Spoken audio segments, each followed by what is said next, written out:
Halo kawan Setara, jumpa lagi di Ngobrol-Ngobrol Setara. Kita sekarang masih di kota Salatiga. Kita safari nih di kota Salatiga untuk ngobrol-ngobrol bersama narasumber-narasumber kita yang keren, teman-teman ngobrol kita. Sekarang kita kedatangan tamu, teman ngobrol, ada Pak Nurofik dan Pak Mulyanto. Beliau berdua ketua dan sekretaris FKUB Kota Salatiga. Terima kasih Pak Nurofik, Pak Mul sudah berkenan menerima kita sebagai tamu. Kita sekarang lagi ada di SMK Sultan Fatah Kota Salatiga. Kita ngobrol-ngobrol santai di sini sambil makan gorengan, minum teh. Ini vibes-nya nostalgia keadaan SMP dulu gitu. Oke Pak Nurofik, Pak Mul. Banyak sebenarnya Pak yang bertanya-tanya, bahkan ke Setara, mungkin ke Kota Salatiga juga, mengenai predikat kota toleran untuk Kota Salatiga. Udah sekian kali penelitian Setara, Salatiga itu selalu di top 3 kota dengan skor toleransi paling tinggi. Nah mungkin bisa Pak Mul atau Pak Nurofik ini kira-kira apa kiat-kiatnya, apa rahasianya kira-kira gitu ya. Karena kan bukan hanya dari teman-teman di daerah lainnya, tapi masyarakat secara umum pun juga bertanya, apa sih emangnya misalnya spesialnya Kota Salatiga sehingga bisa bertahan lama dan konsisten sebagai kota toleran gitu Pak. Ada nggak Pak rahasianya gitu? Kita bocor-bocor rahasia nih. Oke, mungkin Pak Nurofik dulu. Assalamualaikum warahmatullahi wabarakatuh. Waalaikumsalam warahmatullahi wabarakatuh. Saya Nurofik selaku Ketua Forum Kerukunan Umat Beragama Kota Salatiga. Kalau dari pertanyaan Mas mengenai rahasia, itu mestinya kalau rahasia kan tidak perlu diungkapkan. Tapi karena udah lama Pak, udah bertanya-tanya teman-teman nih. Karena untuk kepentingan supaya Indonesia itu seperti Kota Salatiga yang sangat toleran, maka perlu saya ungkap rahasia-rahasia. Rahasia yang pertama adalah tokoh-tokoh agama, lintas agama, baik Islam, Kristen, Katolik, Hindu, Buddha, Konghucu, itu hubungan sangat mesra sekali. Sangat mesra tokoh agama. Penuh kasih sayang, penuh persaudaraan, penuh kebersamaan. Itu tiap kali kita paling tidak bertemu itu sebulan sekali atau 2 minggu sekali, itu kita sama-sama seperti kangen-kangenan semuanya.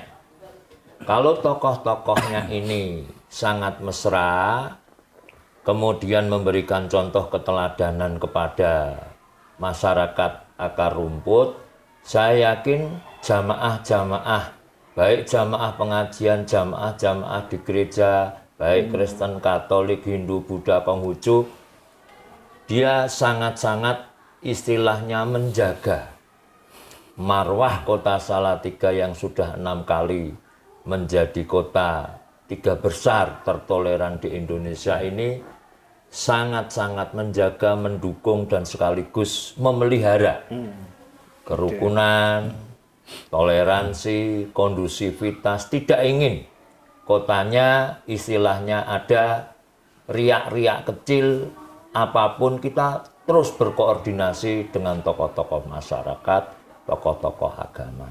Ini yang pertama. Usahakan bahwa Salatiga tidak ada konflik, tidak ada gesekan, tidak ada saling istilahnya curiga-mencurigai. Kita menghindarkan. Seperti itu. Sehingga karnaval kemarin, waktu karnaval Indonesia Raya, FKUB ditampilkan di tengah-tengah masyarakat, semuanya terpukau. Karena FKUB perwakilan Islam, mobil hias, tokoh-tokohnya ikut berjalan, jemaahnya juga ikut berjalan, kemudian perwakilan Kristen, Katolik, Hindu, Buddha, Konghucu, semuanya menampilkan sesuai dengan kreasi masing-masing dari kelompok agama masing-masing. Ini menunjukkan bahwa kota Salatiga adalah kota yang sangat-sangat care, sangat-sangat damai, sangat-sangat toleran. Tokoh-tokohnya juga ikut berjalan karnaval. Semuanya dekat di hati umat, di hati masyarakat, di hati jamaah.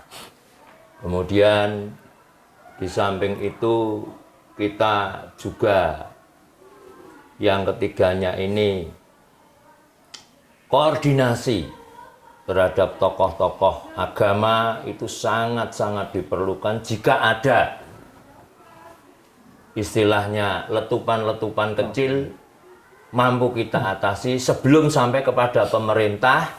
Itu sudah ditangani oleh sebelum pihak sampai pemerintah sudah FKUB dulu selesaikan. FKUB menyelesaikan masalah-masalah baik masalah Islam, Kristen, Katolik, Hindu, Buddha, Konghucu.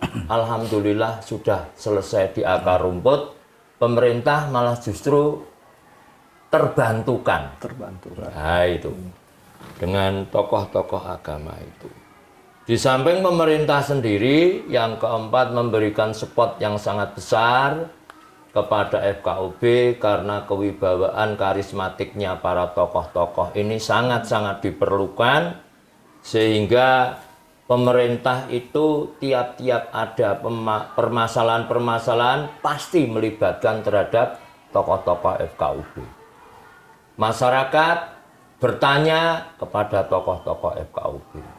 Yang Islam ya kepada tokoh-tokoh Islamnya, yang Kristen, Katolik, Hindu, Buddha, Konghucu, itu. Saya kira rahasia-rahasia yang secara makro itu seperti itu, Mas. Oke, saya ada pertanyaan ini, Pak. Tadi Pak Nurofik menyebutkan soal koordinasi dan komunikasi tokoh lintas agama. Nah, itu kan sebenarnya di beberapa daerah pun itu juga barangkali juga ada. Tapi mungkin pertanyaannya, apakah di kota Salatiga itu banyaknya itu dalam bentuk komunikasi non formal, misalnya ngopi-ngopi ketimbang acara-acara formal, atau seperti apa, Pak? Betul, kita sering ngopi-ngopi, ya toh. Kemudian kita datang ke tempat katakanlah kantor, ya tidak kantor lah, rumah joglo. Kita ini mempunyai semacam rumah joglo Jimat Kalimasodo. Itu milik daripada Pak Supriyadi. Wah, itu tempat yang kita gunakan untuk santai-santai, untuk bersendau-gurau, untuk mesra-mesraan. Lah kita ya saling katakanlah urunan, kalau perlu beli tengkleng, beli sate, beli tela, beli apa, kita kumpul-kumpul di situ membahas tentang permasalahan-permasalahan yang berkembang di kota Salatiga untuk saling menjaga agar supaya Salatiga tetap menjadi 3 besar kota tertoleran. Syukur-syukur tahun ini nanti kita bisa meraih nomor 1 lagi. Karena apa? Tahun 2020 kan kita pernah nomor 1. Wah, mimpi-mimpi ini harus kita kejar. Lah itulah, Mas. Oke, saya mau ke Pak Mulyanto. Kira-kira Pak, masih ada rahasia nggak, Pak? Kita mau buka rahasia. Saya Mulyanto, ini sekretaris FKUB yang mendampingi Pak Ketua, Pak Nurofik. Jadi betul sekali apa yang disampaikan Pak Ketua tadi, bahwa kita memang rahasianya ya hanya mengedepankan panutan sebenarnya. Dengan panutan itu otomatis warga itu melihat bahwa wah ini ke 6 tokoh agama, karena yang jadi tergabung lah. Iya, jadi yang tergabung di dalam FKUB itu kan kebetulan di Salatiga lengkap. Ada 6. Ya, jadi Islam, Katolik, Kristen, Hindu, Buddha, dan Konghucu. Walaupun Konghucu hanya berapa ya, 6 kalau nggak salah, itu, tapi tetap terwakili karena memang di dalam PBM itu berapapun umatnya harus ada terwakili 1 orang, jadi lengkap. Itulah. Kemudian kita juga ada anjang sana. Jadi kalau kita Anjang sana ya, itu jadi kalau kita 3 bulan sekali. kita pertemuan ya Pak? ya kalau Pertemuan kita di rumah pengurus-pengurus jadi kalau anggota. Bergantian. ya, Kepanitiaan. oke. Jadi kalau resmi adalah resmi rapat koordinasi kita ada di kantor sekretariat FKUB di Tegalrejo itu. Kemudian yang 3 bulan sekali itu kita yang sana itu tadi bergiliran. Nah di situ juga masyarakat ada yang menilai loh ini Pak Kiai kok ngundang karena pakaiannya biasanya khas gitu kan, khas Buddha, khas Hindu gitu, khas Katolik. Ternyata Pak Kiai akrab dengan agama yang lain, tokoh-tokoh agama lain. Itulah bentuk salah satu keteladanan sehingga masyarakat sekitar ngikuti insya Allah seperti itu. Jadi rahasianya sebenarnya ya itu aja keteladanan itu. Terus juga ini Pak, kan kita juga monitoring tuh. Kita juga monitoring kota-kota yang dalam IKT Kota Telan itu mendapatkan 10 besar. Nah, di antaranya kita memonitoring dampaknya banyak yang studi banding. Entah itu ke FKUB atau ke Pemko langsung ya. Nah, kira-kira kalau misalnya Pak Nur Rafiq atau Pak Mul pernah terlibat dalam hal itu, pihak daerah-daerah yang studi banding itu mereka minta sharing apa aja Pak? Sehingga Pak Nur Rafiq atau Pak. Pertama itu tadi Rahasia resep juga nanya rahasia ya di kota tertoleran. Juga minta rahasia. Sama minta. Jadi minta rahasia, minta resep gimana kok Salatiga bisa berturut-turut menjadi kota tertoleran 6 kali, resepnya apa? Saya juga tidak akan menutup-nutupi resep itu. Karena apa? Kepentingan ini kalau kami sudah kondusif, sudah toleran, kenapa saudara-saudaraku tidak? Harus saya kasih resep. Coro gampangannya, saya guru, ditanya oleh murid, ya harus saya memberikan istilahnya resep-resep supaya seperti kota Salatiga.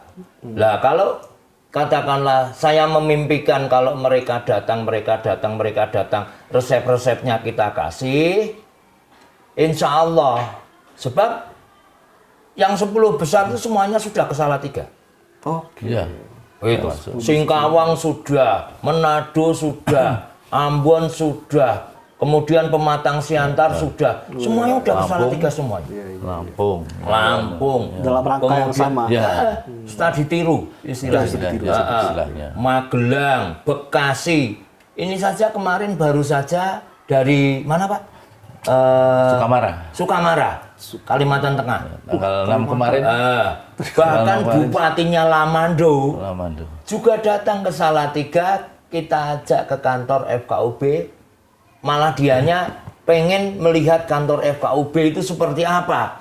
Bupati Lamando itu Mas. Dan ternyata setelah dilihat ya alhamdulillah ya memang kantornya karena itu bantuan dari Kementerian Agama ya sesuai dengan budget yang sudah dia gambarkan dan sebagainya.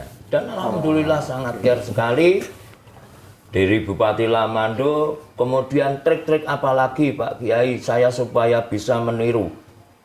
Saya bilang kami urusan PBM itu sudah kami laksanakan, tapi kami melangkah akan lebih maju lagi. Apa? Kita mengadakan bakti sosial pengobatan mata gratis.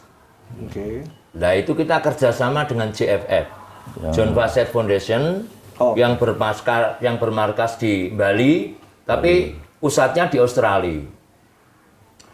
Ketika kami tahun 2019 kita mendatangkan JFF dengan peserta 7.000 peserta pengobatan mata, kornea mata, kemudian katarak, semua gratis. Itu alhamdulillah pesertanya 7.000 dan kami mendapatkan anugerah dari Leprit, Lembaga Prestasi Indonesia dan Dunia, karena bakti sosial yang terbanyak pesertanya. Itu tahun 2019. Alhamdulillah tahun 2020 kita mendapatkan prestasi dari setara nomor 1 itu. Kemudian kemarin kita ulangi lagi. Kita juga mendatangkan JFF lagi Mas. Kita mendatangkan JIWF lagi untuk bakti sosial, pengobatan, karena JIWF memang untuk pengobatan masalah katarak ya. Katarak, pergantian kornea mata, kemudian pokoknya pengobatan kacamata gratis dan sebagainya. Alhamdulillah pesertanya ada 3.500 kemarin. Masih banyak ya. Salatiga termasuk peserta yang paling kecil. Nah ini termasuk rahasia, Mas. Ya, ini saya ungkapkan bahwa kota Salatiga itu satu, masyarakatnya berpendidikan lumayan lah. Tingkat SLTA ke atas. Itu hampir kurang lebih ya 98% lah. Itu kota Salatiga. Kemudian yang kedua, masyarakatnya sejahtera. Nah, karena masyarakatnya sejahtera, otomatis diajak hal-hal yang bersifat negatif itu tidak mau. Pendidikannya tinggi, masyarakatnya sejahtera, otomatis angka kemiskinan itu yang paling rendah di Jawa Tengah, di Salatiga. Makanya pendaftar paling sedikit karena masyarakatnya sehat-sehat. Alhamdulillah. Oh itu. Lah untuk menciptakan kayak begini ini kan memang membutuhkan proses. Satu, masyarakatnya berpendidikan tinggi. Yang kedua, kesejahteraannya baik. Yang ketiga, masyarakatnya sehat-sehat. Yang keempat, katakanlah masyarakatnya welcome terhadap semua etnis, suku, agama, semuanya welcome.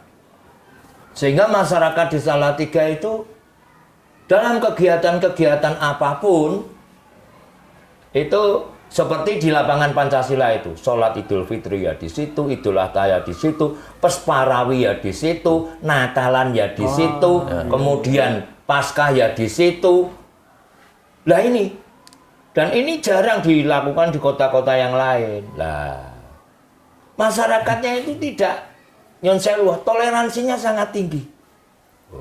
Bahkan Muslim ketika mereka mengadakan Pesparawi, yang menjaga adalah masyarakat Muslim. Oke, ya. Sama ya, gitu ya. menonton, kemudian tokoh-tokoh maupun pemuda-pemudanya menjaga agar jangan sampai kesusupan yang tidak positif. Oke, ya. Nah, itu. Kalau ini Pak, saya mungkin ke Pak Mulyanto. Ya. Ini Pak, karena kan kalau melihat kalau berbicara FKUB gitu ya, betul. itu kan selain ke masyarakat juga hubungan dengan pemerintah kota gitu ya.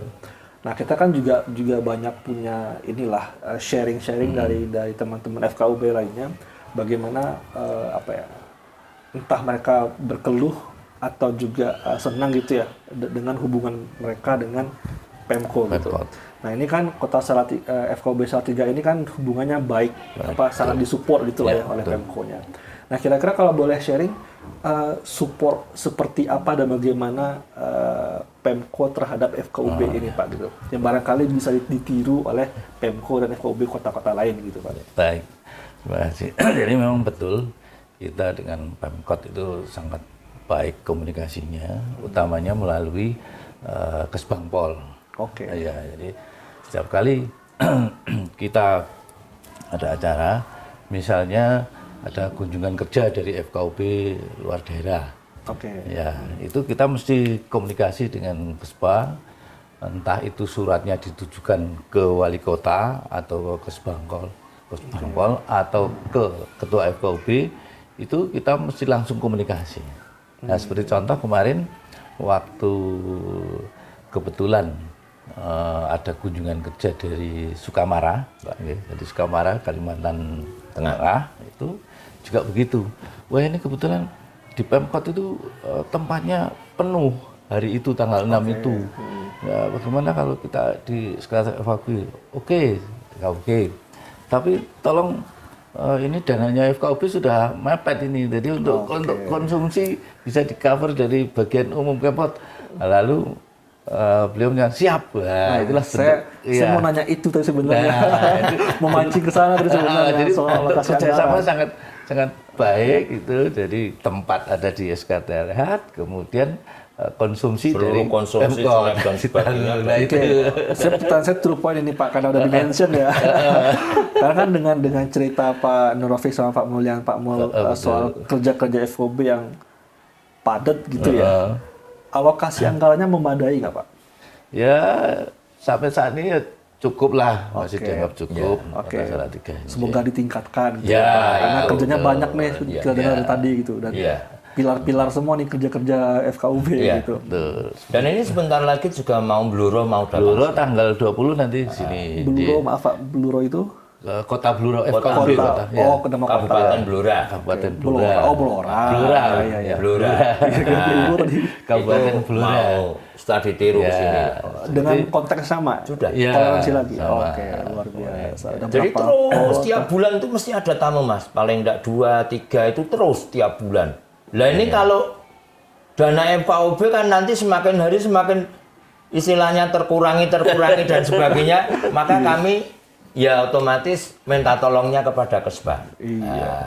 Ya, karena kota sendiri merasa apa? Diuntungkan lah. Diuntungkan.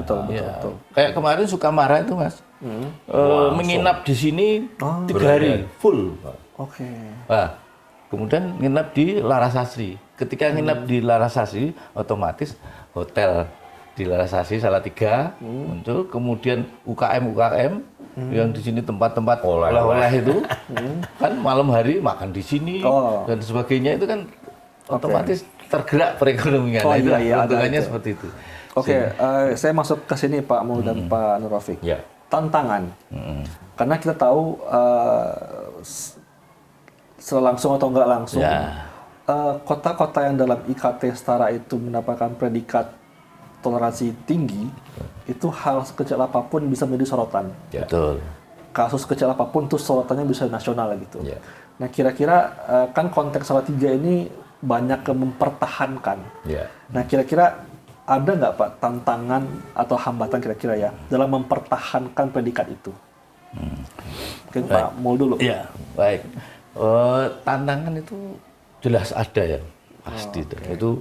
Itu dari tahun ke tahun selalu ada.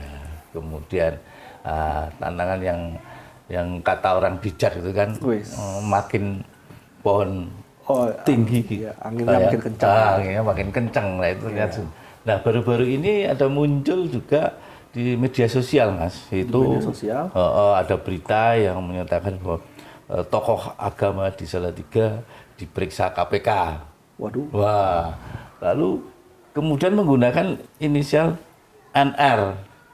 Tokoh agama Salatiga, inisial NR. NR diperiksa KPK sebagai, walaupun disebut sebagai saksi gitu ya. Oke. Wah, lalu NR itu kan jelas sekali bahwa kebetulan ketua kita itu beliau bernama Nur Rafiq.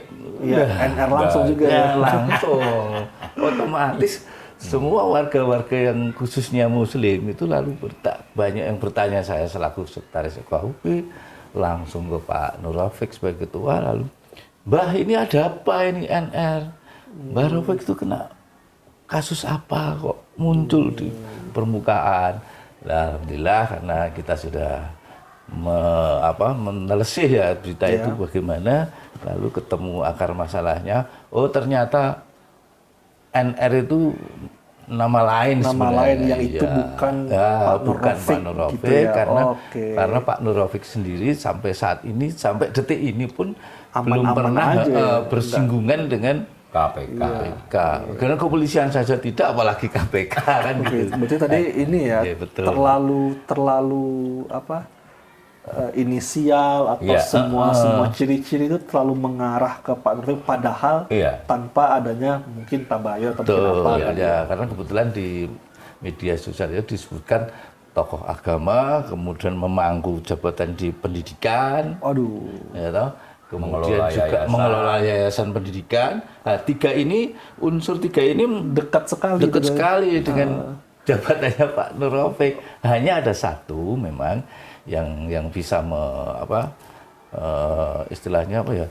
Menepis menepis bahwa itu bukan Pak Nur Rafiq. NR itu di situ disebut mantan pejabat Pemkot. ASN. Betul, ASN. Sedangkan Pak Nur Rafiq sampai saat ini belum pernah yang namanya menjadi ASN. Nah, itulah yang menguntungkan sehingga beliau bisa menepis dengan sendiri. Berarti info di media sosial yang mengenai berita diperiksa KPK dengan inisial NR dengan kasus-kasus yang tadi itu bukan mengarah ke Pak Nur Rafiq. Itu orang lain yang barangkali inisialnya mirip atau dekat gitu ya. Betul sekali. Itu menjadi agak deg-degan juga tantangannya, Pak. Itulah tantangan. Kemudian juga ada waktu kasus Manguni ya. Iya. Kasus Manguni juga demikian. Padahal itu Manguni itu ada di Sulawesi. Kebetulan di Salatiga itu memang ada sekretariat Manguni. Tapi sebenarnya kegiatan sekretariat Manguni di Salatiga itu Dalam bidang seni dan budaya. Beda dengan Manguni aslinya di sana.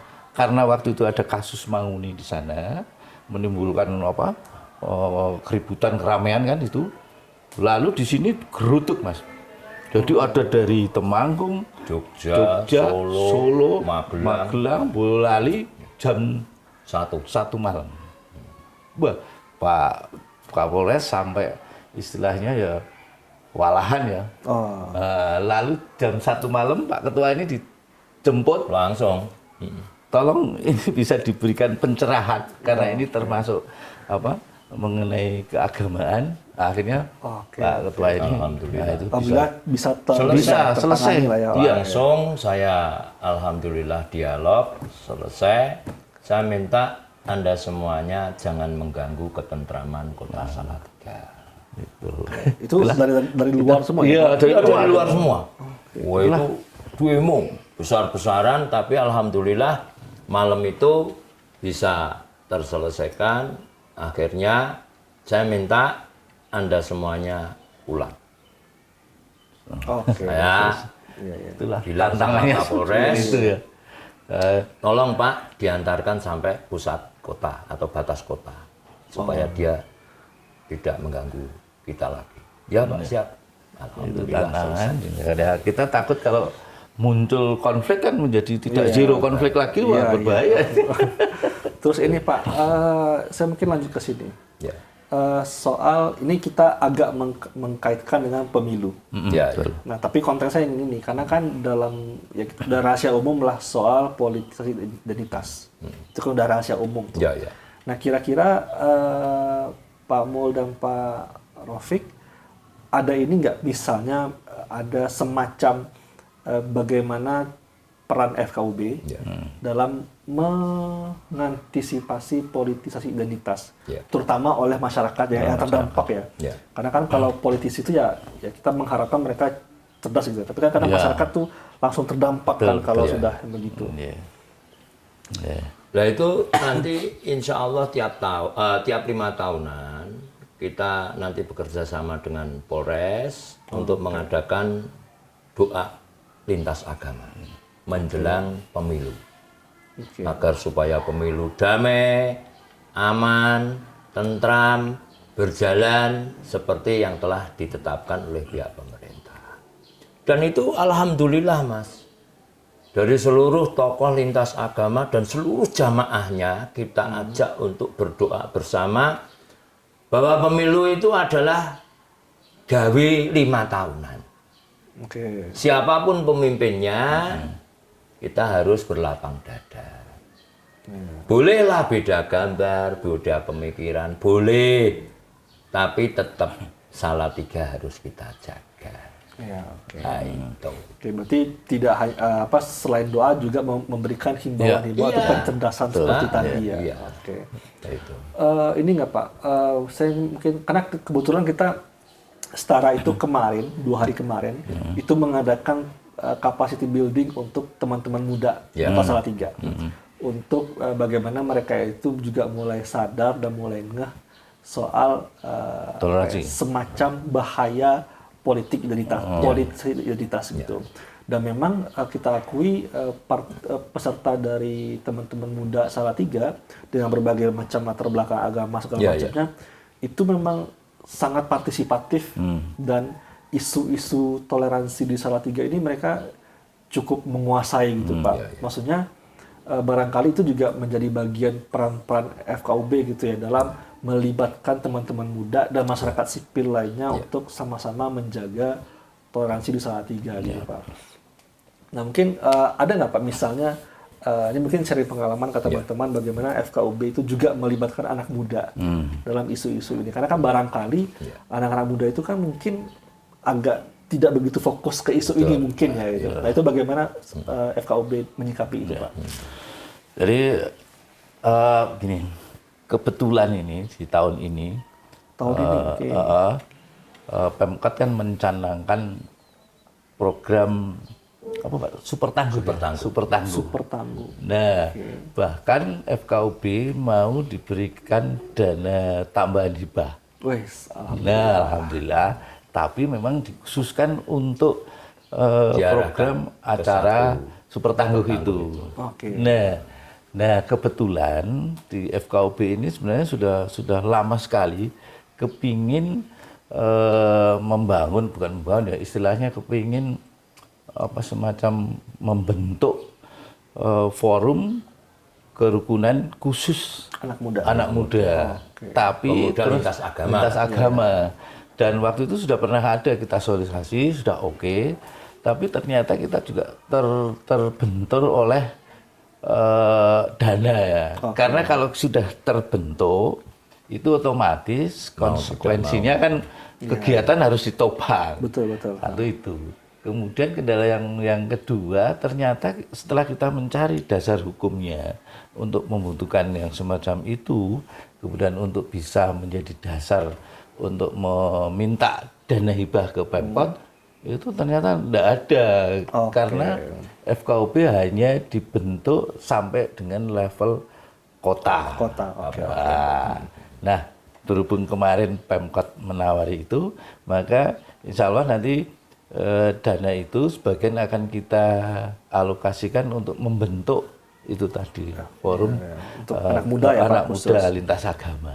Dan ini nanti begitu turun karena rencana katanya November ini datang. Nah, insya Allah nanti kita gunakan untuk jadi.